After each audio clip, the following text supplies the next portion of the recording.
চলুন আজকে সলভ করা ট্রাই করি আরও একটি প্রশ্ন, যেটা হচ্ছে হসপিটাল ডাটাবেজের ইজি লেভেলের আরও একটি প্রশ্ন। সেটা হচ্ছে show all the columns of patient who have one of the following IDs 1 or 45, 534, 879 or 1000।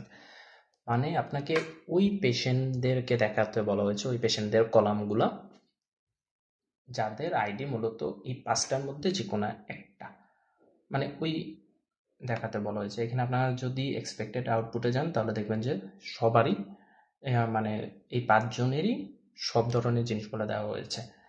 সুতরাং আমরা তো জানি আইডিটা কোথায় পাবো, আইডি রয়েছে পেশেন্ট টেবিলের পেশেন্ট আইডিতে।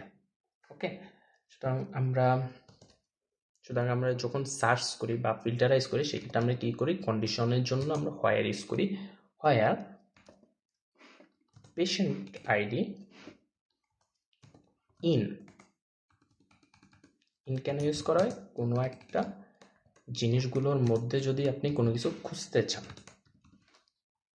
145, 534, 879, 1000 রান করে দেখি।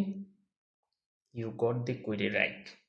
দ্যাটস রিয়েলি সিম্পল, কারণ ইন হোয়ার দিয়ে যখন আপনি একটা ভেরিয়েবল দেবেন বা একটা কলামের নাম দিবেন, সেক্ষেত্রে পরবর্তীতে ইন দেওয়ার পরে আপনি যে ব্র্যাকেটের মধ্যে যা যা দেবেন সেগুলোর সাথে যদি কোনোটা যদি মিল হয় তাহলে সেগুলোই আপনি কিন্তু শো করবেন।